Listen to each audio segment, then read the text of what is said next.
On a happier note, he continued, I'm pleased to welcome 2 new teachers to our ranks this year. Firstly, Professor Lupin, who has kindly consented to fill the post of Defence Against the Dark Arts teacher.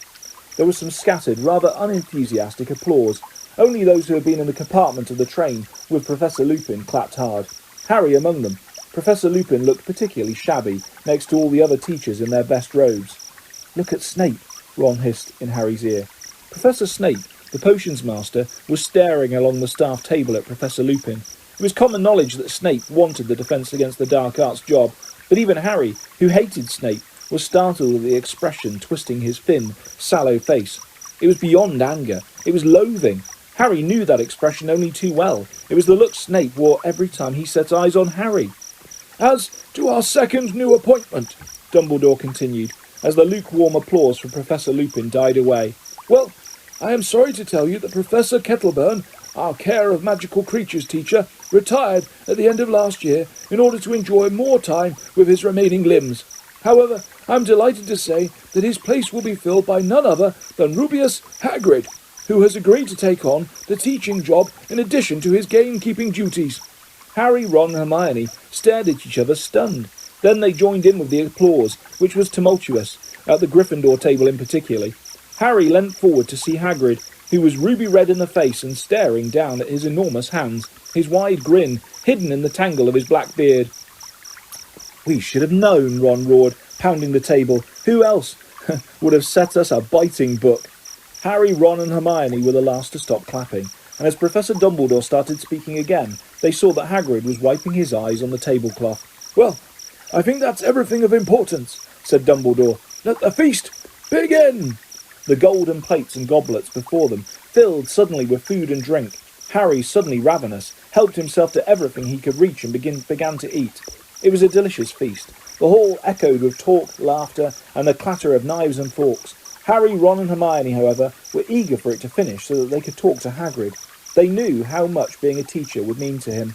Hagrid wasn't a fully qualified wizard. He had been expelled from Hogwarts in his 3rd year for a crime he had not committed. It had been Harry, Ron and Hermione who had cleared Hagrid's name last year. At long last, when the last morsels of pumpkin tart had melted from the golden platters, Dumbledore gave the word that it was time for them all to go to bed, and they got their chance. Congratulations, Hagrid, Hermione squealed as they reached the teacher's table.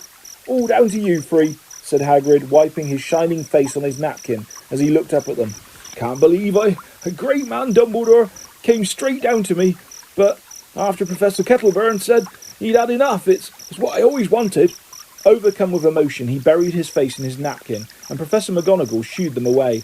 Harry, Ron and Hermione joined the Gryffindors, streaming up the marble staircase, and very tired now, along more corridors, up more and more stairs to the hidden entrance to Gryffindor Tower. A large portrait of a fat lady in a pink dress asked them, Password? Coming through, Percy called from behind the crowd. The new password's Fortuna Major. Oh no, said Neville Longbottom sadly. He always had trouble remembering the passwords. Through the portrait hole and across the common room, the girls and boys divided towards their separate staircases. Harry climbed the spiral stairs with no thought in his head except how glad he was to be back. They reached their familiar circular dormitory and its 5 four-poster beds, and Harry, looking around, felt he was home at last. When Harry, Ron and Hermione entered the Great Hall for breakfast next day, the first thing they saw was Draco Malfoy, who seemed to be entertaining a large group of Slytherins with a very funny story. As they passed, Malfoy did a ridiculous impression of a swooning fit, and there was a roar of laughter. Ignore him, said Hermione, who was right behind Harry. Just ignore him. It's not worth it. Hey, Potter, shrieked Pansy Parkinson, a Slytherin girl with a face like a pug. Potter, the Dementors are coming! Potter, woo! Harry dropped into a seat at the Gryffindor table, next to George Weasley. New 3rd-year timetables, said George, passing them over. What's up with you, Harry? Malfoy, said Ron, sitting down on George's other side and glaring over at the Slytherin table. George looked up in time to see Malfoy pretending to faint with terror again. That little git, he said calmly. He wasn't so cocky last night when the Dementors were down our end of the train. Came running into our compartment, didn't he, Fred? Nearly wet himself, said Fred, with a contemptuous glance at Malfoy. I wasn't too happy myself, said George. They're horrible things, those Dementors. Sort of freeze your insides, don't they, said Fred. You didn't pass out, though, did you? said Harry in a low voice. Forget it, Harry, said George bracingly. Dad had to go out to Azkaban one time. Remember, Fred? And he said it was the worst place he'd ever been. He came back all weak and shaking. They suck the happiness out of a place, Dementors. Most of the prisoners go mad in there. Anyway, we'll see how happy Malfoy looks after our first Quidditch match, said Fred. Gryffindor versus Slytherin. First game of the season, remember? The only time Harry and Malfoy had faced each other in a Quidditch match, Malfoy had definitely come off worse. Feeling slightly more cheerful, Harry helped himself to sausages and fried tomatoes. Hermione was examining her new timetable. Ooh, good. We're starting with new subjects today, she said happily. Hermione, said Ron, frowning as he looked over her shoulder. They've messed up your timetable, look. They've got you down for about 10 subjects a day. There isn't enough time. I'll manage. I fixed it all with Professor McGonagall. But look, said Ron, laughing. See, this morning, 9 o'clock, divination, and underneath, 9 o'clock, Muggle studies, and... Ron leant closer to the timetable, disbelieving. Look, underneath that, arithmetic. 9 o'clock. I mean, I know you're good, Hermione, but no one's that good. How are you supposed to be in 3 classes at once? Don't be silly, said Hermione shortly. Of course I won't be in 3 classes at once. Well then, pass the marmalade, said Hermione. But, oh Ron, what is it to you if my timetable's a bit full? Hermione snapped. I told you, I fixed it all with Professor McGonagall. Just then, Hagrid entered the great hall. He was wearing his long moleskin overcoat and was absent-mindedly swinging a dead polecat from one enormous hand. All right, he said eagerly, pausing on the way to the staff table. You're in my first ever lesson, right after lunch. Been up since 5, getting everything ready. Hope it's okay. Me, a teacher, honestly. He grinned broadly at them and headed off to the staff table, still swinging the polecat. Wonder what he's been getting ready, said Ron, a note of anxiety in his voice. The hall was starting to empty as people headed off towards their first lesson. Ron checked his timetable. We'd better go look. Divination's at the top of North Tower. It'll take about 10 minutes to get there. They finished their breakfast hastily, said goodbye to Fred and George, and walked back through the hall. As they passed the Slytherin table, Malfoy did yet another impression of a fainting fit. The shouts of laughter followed Harry into the entrance hall. The journey through the castle to North Tower was a long one. 2 years at Hogwarts hadn't taught them everything about the castle, and they had never been inside North Tower before. There's got to be a shortcut, Ron panted, as they climbed their 7th long staircase and emerged on an unfamiliar landing, where there was nothing but a large painting of a bare stretch of grass hanging on the stone wall. I think it's this way, said Hermione, peering down the empty passage to the right. Can't be, said Ron. That's south. Look, you can see a bit of the lake out the window. Harry was watching the painting. A fat, dapple grey pony had just ambled onto the grass and was grazing nonchalantly. Harry was used to the subjects of Hogwarts paintings, moving around and leaving their frames to visit each other, but he always enjoyed watching them. A moment later, a short, squat knight in a suit of armour had clanked into the picture after his pony. By the look of the grass stains on his metal knees, he had just fallen off. Aha! He yelled, seeing Harry, Ron and Hermione. What villains are these that trespass upon my private lands?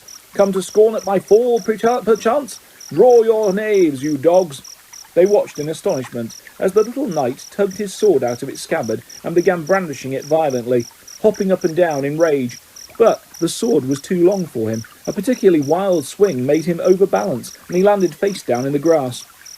You all right? Said Harry, moving closer to the picture. Get back, you scurvy braggart! Back, you rogue! The knight seized his sword again and used it to push himself back up, but the blade sank deeply into the grass, and though he pulled with all his might, he couldn't get it out again. Finally, he had to flop back down onto the grass and push up his visor to mop his sweating face. Listen, said Harry, taking advantage of the knight's exhaustion. We're looking for the North Tower. You don't know where the way to go, do you? A quest! The knight's rage seemed to vanish instantly. He clanked to his feet and shouted, Come follow me, dear friends, and we shall find our goal, or else shall perish bravely in the charge. He gave the sword another fruitless tug, tried and failed to mount the fat pony, and cried, On foot, then! Good sirs and gentle lady, on! On! And he ran, clanking loudly, into the left-hand side of the frame and out of sight. They hurried after him along the corridor, following the sound of the armour. Every now and then they spotted him running through a picture ahead. Be of stout heart, the worst is yet to come, yelled the knight, and they saw him reappear in front of an alarmed group of women in crinolines, whose picture hung on the wall of a narrow spiral staircase. Puffing loudly, Harry, Ron and Hermione climbed the tightly spiralled steps, getting dizzier and dizzier, until at last they heard the murmur of voices above them, and knew they had reached the classroom. "Farewell!" cried the knight, popping his head into a painting of some sinister-looking monks. "Farewell, my comrades in arms. If ever you have need of a noble heart and steely sinew, call upon Sir Cadogan." "Yeah, we'll call you," muttered Ron, as the knight disappeared. "If we ever need someone mental." They climbed the last few steps and emerged onto a tiny landing where most of the class was already assembled. There were no doors of this landing. Ron nudged Harry and pointed at the ceiling, where there was a circular trapdoor with a brass plaque on it. "Sybil Trelawney, divination teacher," Harry said. "How are we supposed to get up there?" As though the answer to his question, the trapdoor suddenly opened, and a silvery ladder descended right at Harry's feet. Everyone went quiet. "After you," said Ron, grinning, so Harry climbed the ladder first. He emerged into the strangest-looking classroom he'd ever seen. In fact, it didn't look like a classroom at all, more like a cross between someone's attic and an old-fashioned tea shop. At least 20 small circular tables were crammed inside it, all surrounded by chintz armchairs and fat little poufs. Everything was lit with a dim, crimson light. The curtains of the windows were all closed, and the many lamps were draped with dark red scarves. It was stiflingly warm, and the fire, which was burning under the crowded mantelpiece, was giving off a heavy, sickly sort of perfume as it heated a large copper kettle. The shelves running around the circular walls were crammed with dusty-looking feathers, stubs of candles, many packs of tattered playing cards, countless silvery crystal balls, and a huge array of teacups. Ron appeared at Harry's shoulder as the class assembled around them, all talking in whispers. "Where is she?" Ron said. A voice came suddenly out of the shadows, a soft, misty sort of voice. "Welcome," it said. "How nice to see you all in the physical world at last." Harry's immediate impression was of a large glittering insect. Professor Trelawney moved into the firelight, and they saw that she was very thin, her large glasses magnifying her eyes to several times their natural size, and she was draped in a gauzy spangled shawl. Innumerable chains and beads hung around her spindly neck, and her arms and hands were encrusted with bangles and rings. "Sit, my children, sit," she said, and they all climbed awkwardly into armchairs or sank onto poufs. Harry, Ron and Hermione sat themselves around the same round table. "Welcome to divination," said Professor Trelawney, who had seated herself in a winged armchair in front of the fire. "My name is Professor Trelawney. You may not have seen me before. I find that descending too often into the hustle and bustle of the main school clouds my inner eye." Nobody said anything in answer to this extraordinary pronouncement. Professor Trelawney delicately rearranged her shawl and continued. "So you have chosen to study divination, the most difficult of all magical arts. I must warn you at the outset that if you do not have the sight, there is very little I will be able to teach you. Books can take you only so far in this field." At these words, both Harry and Ron glanced, grinning at Hermione, who looked startled at the news that books wouldn't be much help in this subject. "Many witches and wizards, talented though they are in the area of loud bangs and smells and sudden disappearings, are yet unable to penetrate the veiled mysteries of the future," Professor Trelawney went on, her enormous gleaming eyes moving from face to nervous face. "It is a gift granted to few. You, boy," she said suddenly to Neville, who almost toppled off his pouf. "Is your grandmother well?" "I think so," said Neville tremulously. "I wouldn't be so sure if I were you, dear," said Professor Trelawney, the firelight glinting on her long emerald earrings. Neville gulped. Professor Trelawney continued placidly. "We will be covering the basic methods of divination this year. The first term will be devoted to reading the tea leaves. Next term we will progress to palmistry. By the way, my dear," she shot suddenly at Parvati Patil, "beware a red-haired man." Parvati gave a startled look at Ron, who was right behind her, and edged her chair away from him. "In the summer term," Professor Trelawney went on, "we shall progress to the crystal ball. If we have finished with fire omens, that is. Unfortunately, classes will be disrupted in February by a nasty bout of flu. I myself will lose my voice, and around Easter, one of our number will leave us forever." A very tense silence followed this pronouncement, but Professor Trelawney seemed unaware of it. "I wonder, dear," she said to Lavender Brown, who was nearest and shrank back in her chair, "if you could pass me the largest silver teapot." Lavender, looking relieved, stood up, took an enormous teapot from the shelf, and put it down on the table in front of Professor Trelawney. "Thank you, my dear. Incidentally, that thing you are dreading, it will happen on Friday the 16th of October. Lavender trembled. Now, I want you all to divide into pairs, collect a teacup from the shelf, come to me and I will fill it. Then sit down and drink. Drink until only the dregs remain. Swill these around the cup 3 times with the left hand, then turn the cup upside down on its saucer and wait for the last of the tea to drain away. Then give your cup to your partner to read. You will interpret the patterns using pages 5 and 6 of Unfogging the Future. I shall move among you, helping and instructing. Oh, and dear, she caught Neville by the arm as he made to stand up. After you've broken your first cup, would you be so kind as to select one of the blue patterned ones? I'm rather attached to the pink. Sure enough, Neville had no sooner reached the shelf of teacups than there was a tinkle of breaking china. Professor Trelawney swept over to him holding a dustpan and brush and said, "One of the blue ones then, dear, if you wouldn't mind. Thank you." When Harry and Ron had had their teacups filled, they went back to their table and tried to drink the scalding tea quickly. They swilled the dregs around as Professor Trelawney had instructed, then drained the cups and swapped them. "Right," said Ron, as they both opened their books at pages 5 and 6. "What can you see in mine?" "A load of soggy brown stuff," said Harry. The heavily perfumed smoke in the room was making him feel sleepy and stupid. "Broaden your minds, my dears, and allow your eyes to see past the mundane," Professor Trelawney cried through the gloom. Harry tried to pull himself together. "Right, you've got a wonky sort of cross," he said, consulting Unfogging the Future. "That means you're going to have trials and suffering. Sorry about that, but there's a thing that could be the sun. Hang on, that means great happiness. So you're going to suffer, but be very happy." "You need your inner eye testing, if you ask me," said Ron, and they both had to stifle their laughs as Professor Trelawney gazed in their direction. "My turn." Ron peered into Harry's teacup, his forehead wrinkled with effort. "There's a blob, a bit like a bowler hat," he said. "Maybe you're going to work for the Ministry of Magic?" He turned the teacup the other way up. "But this way, it looks like an acorn.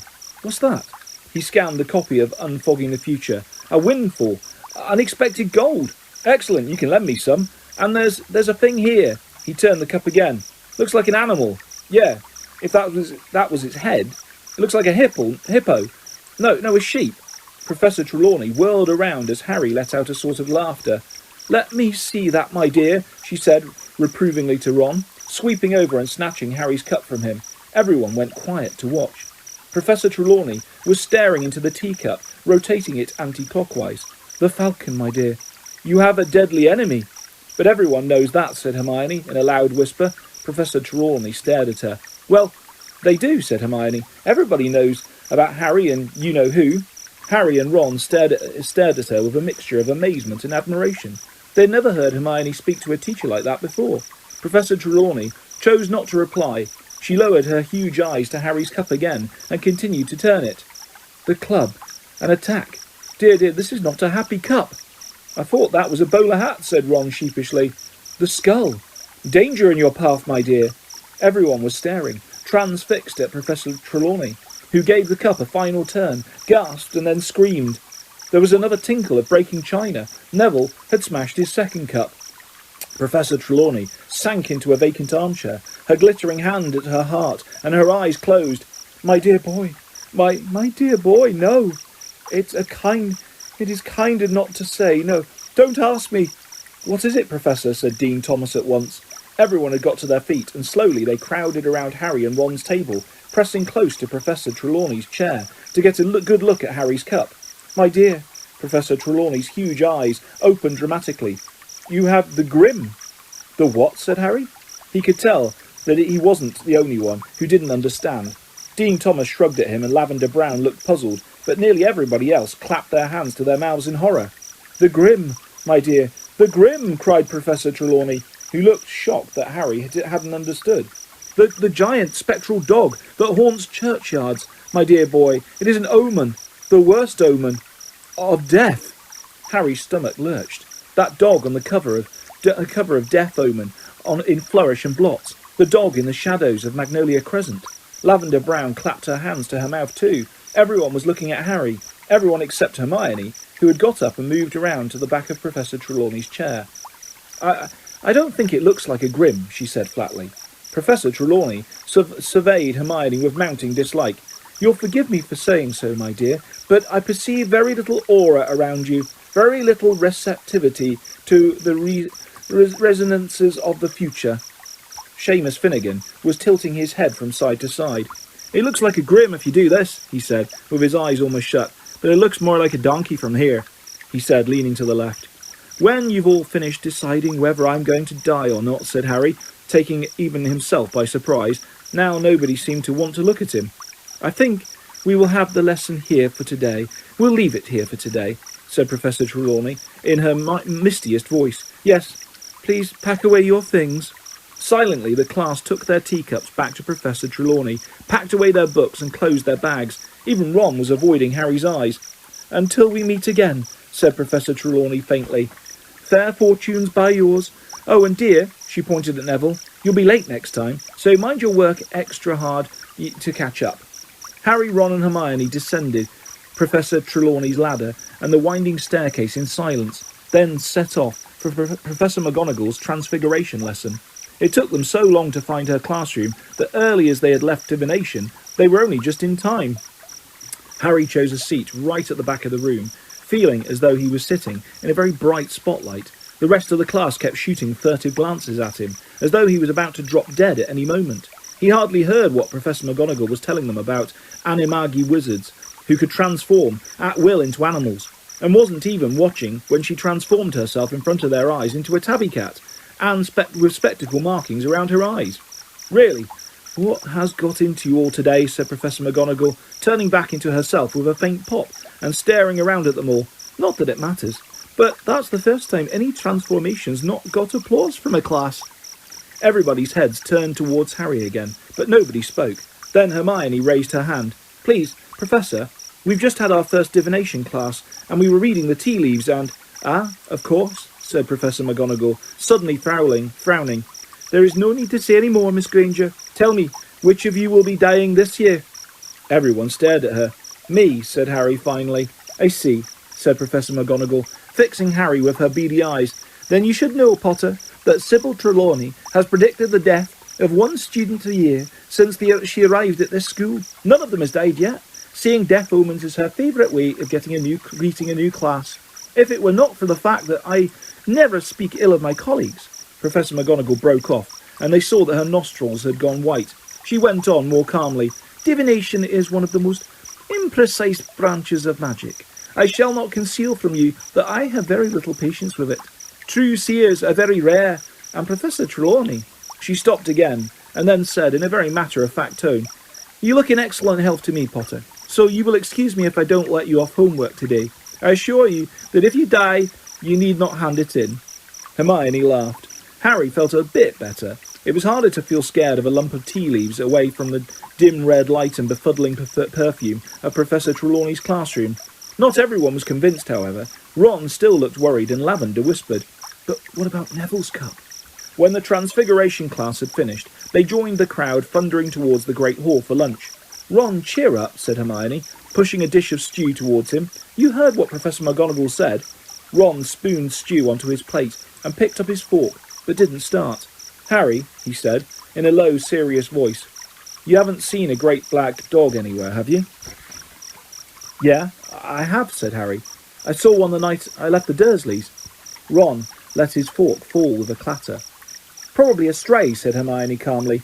Ron looked at Hermione as though she had gone mad. Hermione, if Harry's seen a grim, that's bad, he said.